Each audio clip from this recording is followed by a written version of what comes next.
Hi, Braveheart. Welcome to another stretching and strengthening session with ZGALA and Angel. That's me. I've been sitting too much. I noticed it's already getting dark outside. I don't know what time of day it is where you are, but it's probably the right time to move your body. Get a little bit of stretching in, a little bit of breath, a little bit of letting go of stress. Let's do it.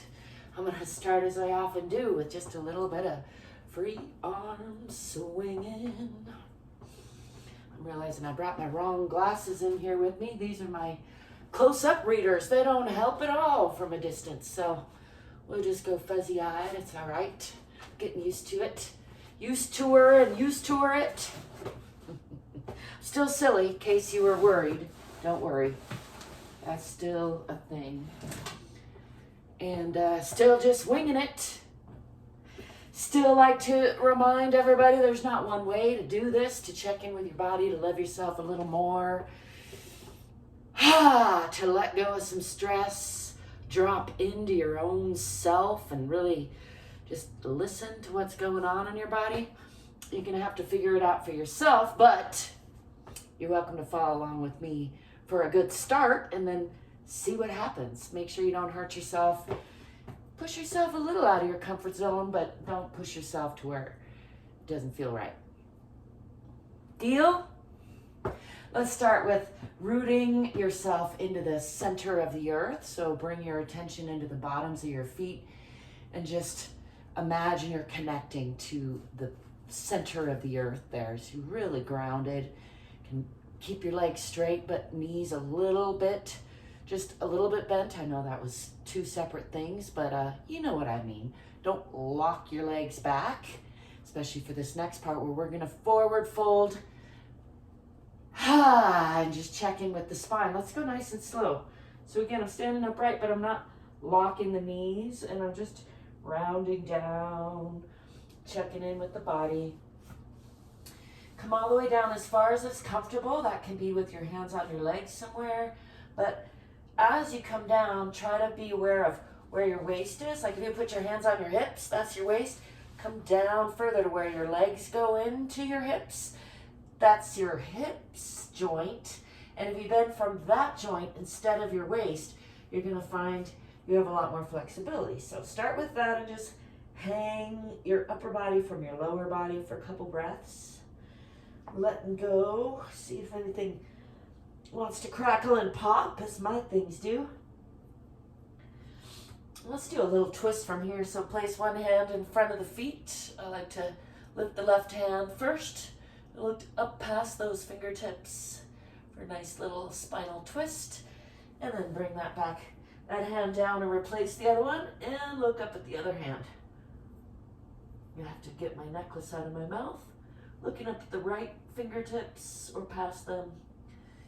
And then coming back to center, just hanging here again. You can bend your knees if you like, if that feels good. And just, sometimes it feels good to me to just add a little jiggle there. That helps the spine unwind as gravity's doing that work. And then let's roll up. Again, pushing from the center of the earth through the bottoms of the feet. Tip the tailbone first and come on up. You're looking for just listening to the body, noticing how it is. I'm going to do some more arm swinging because my back is telling me to do that. I haven't been moving enough today, clearly. That's why I do these things, to at least do a little 10-20 minute check. Even 2 minutes is better than none. Let's go through a little bit more rigorous stretching. I'm going to step back with this left foot forward. It doesn't really matter. Left foot back first. Doesn't matter which one you start with, just keep track of which it is. I always start on the left so that I know where I started. And then you're going to pull that back hip forward and the forward hip back and tuck the tailbone under, looking for a nice, long, strong line through the core. You're looking for a perpendicular line with your hips and parallel lines with your feet. I'm going to bring the arms up and relax those shoulders, and then I'm going to twist to the off side, so I'm closing the hips even more. So I'm going to pull that back hip even more forward hip even more backwards. I'm going to look past both sets of fingertips to just check in with alignment. And then let's slide your back foot out a little more, come into a deeper lunge, and place that left hand on the inside of the right bent leg and lift the right arm. So this is a, what is it? It's a offside, that's not the word I was looking for. It's a lunging triangle. I like to call it an aeroplane pose and make fun airplane noises. But the point being, it's to the offside. We're closing the hips here, so you're facing your front leg side, and you're closing those hips by pulling that front hip back, back hip forward. And then bring your arm around to reach for that opposite hip if you'd like to add a little more twist there. I like to gaze out past that back leg just to, again, get my whole body involved, give everybody a nice little ringing out on the inside. And then unwind all that, bring your hand on the, actually it doesn't matter inside or outside of your front leg, because you're going to bring that leg back to meet the back leg. Your palms should be nice and strong, fingers wide, and you're going to push back through the spine and into the hips. The hips are moving back toward the wall behind you, and then the heels are pressing down into the earth. The heart is pressing toward the earth as well, so there's a little bit of a flex there through the back. If you can get into that, it's a nice straight line feeling from the fingertips out the tailbone, which you can tip that tailbone just a little bit toward the sky or the back of the head, depending on how you want to think about it. And then let's bend the right knee and press more into that left heel. And then bend the left and press more into the right. And press more into the left. You can cross that knee over if you want to increase that. And press more into the right. And then let's press back into both heels again. Hips moving backwards. It feels like a nice stretch through both the upper and the lower body. And then let's swing your body forward through a plank position or a chaturanga, and then into a bit of a cobra, keeping the elbows in close to the body. Let your toes go and just stretch that front of the body, lifting the chest, lifting the eyes, pressing through the palms. I like to take a couple breaths here and just try to relax my belly and really feel into that stretch. Sometimes add a tongue stretch. A little funny noise is always a good idea. Almost always a good idea. And then tuck your toes under. You're going to lift your hips again and push back into Adho Mukha Asana again, pushing the hips back, pressing back in those heels. And then let's step forward with your left foot into a nice deep lunge on that side.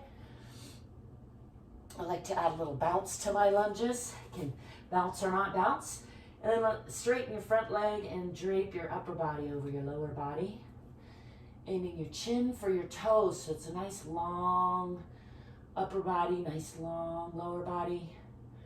I like to use my hands on either side just for balance and support and control, so I'm not tumbling over. But if you like, you can add all sorts of other arm movements. For me, that makes me a little unstable these days, as I've been a little bit weaker than I like. So you, again, listen to your own body. Let's step forward. So bend your front knee just a little bit and bring that back foot forward. Come back into forward fold. And just hang there for a breath or so. To add a heavy sigh, bend your knees and swing your arms back and come into a counter stretch, lifting your eyes and hands and chest to the sky. You can keep hands clasped or apart, whatever feels good. Encourage you to try them both out. Let's come back to upright. Kind of shake that out a little bit. I'm starting to get warmed up now. And let's step back with the right foot and come into that lunge on the other side.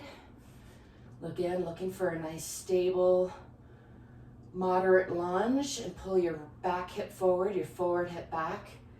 So your feet are relatively parallel, your hips are relatively perpendicular to those parallel lines, And you're going to tip the tailbone under a little bit, looking for that nice, long, and strong core.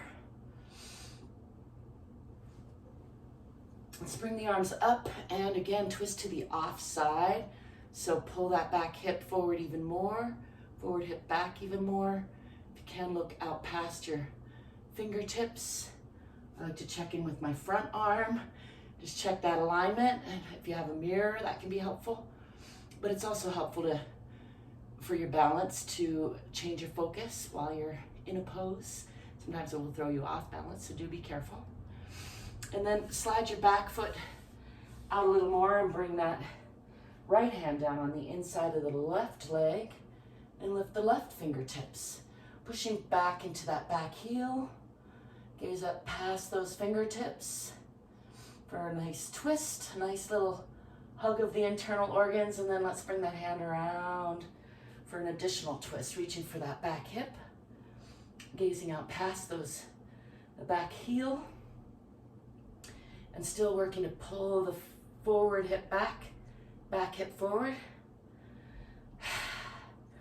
And then let's unwind that and bring your hands back to the front and bring that foot back to meet the back foot, putting weight on the hands. Again, fingers are wide, palms are strong. I'm going to push back through the spine into the hips, shifting the hips toward the back wall behind you, pressing down in those heels. I'm going to shift my feet just a little to maintain balance. Bring weight onto the right leg and bring that left leg up, keeping the hip facing the floor, so closed hip. And just pressing through that. And then opening the hip, letting that foot fall to the other side. I like to add a little ankle rotation there for good measure. Got a lot of pops today. And then close that hip again, facing it toward the floor. And bring that foot down and shift the weight onto that foot. And let's lift the other foot. Again, pressing long through the fingers, through the spine, out that toe. Hip is facing the floor, closed hip. Nice long line, and then let that foot fall to the other side, opening the hip. Let's add a little bit of ankle rotation if you can. I find that challenging in space sometimes, a lot of times. And then again, closing the hip, straightening that leg, pressing from fingertips out the toes. Nice long line, still pressing into that other heel. And let's bring that down. Press into both heels. And actually, let's bring the knees down. Release your toes. Adjust your shirt if you need to. And we're going to go into Uttanasana Shishosana, or extended puppy pose. Sliding your hands out in front of you. Your lower body is around at a 90-degree angle. And your forehead's going to aim for the floor. If it's comfortable, you get all the way to the forehead resting on the floor. And for me, I find a nice sort of resting pose here while I let some passive stretching happen in my arms and chest. Give that another sigh or two just to release. And then walk those hands back. Let's add just a little bit of a cat. Marjariyasana, pushing through the shoulders, tucking the tailbone and the chin, rounding the spine front to back and side to side. And then Bitilasana, or cow, lifting the chest and eyes, pressing through the shoulders, lifting the tailbone, breathing into the belly. Let's do one more set of those. Exhaling into cat, rounding the spine, pressing out all the air, pressing up through the abdomen. And then inhale into Bitilasana. Come back to center, tuck your toes under and lift your hips again. Coming back into Adho Mukha Sana. Pushing through the hips, pushing into those heels. And let's step forward with that other right foot. Back into a nice deep lunge. And then whenever you're ready, straighten that front leg, press back into that back heel, and drape your upper body over your lower body. Aim your chin for your toes, so you have a nice long line. And I like to just hang out here again for a breath or so. Let gravity do some unwinding. And then when you're ready, bend that front knee and step forward with the back foot back into downward facing, forward fold. I just add some more size there. And then pressing from the bottoms of your feet or the center of the earth. Again, roll up nice and slow. First with the tailbone, then all the way up the spine. Just checking in with yourself. I'm checking in with my shirt that's riding up under my sweater. That's all right. Let's just let that go a little bit and do a little more free arm swinging. I like to remind you, yes, it's good to do longer. I encourage you to do more, but also start where you are, and a little bit is better than none. I hope to be doing more. I've been struggling with some health issues. I know I'm not alone in that. And so I think it's important to not let ourselves get drugged down thinking, well, I need to be able to do more, because if you can do what you can do, right? So start where you are, do the best you can with what you got. And if you show up consistently, you'll find that things will get easier, or at least you won't slide backwards as much if you're struggling with some chronic stuff. It's all a work in progress, I like to say. Thanks for being you. Thanks for letting me be me. Thanks for stopping by. I hope you will stay curious, courageous, fit and free. Until next time, peace.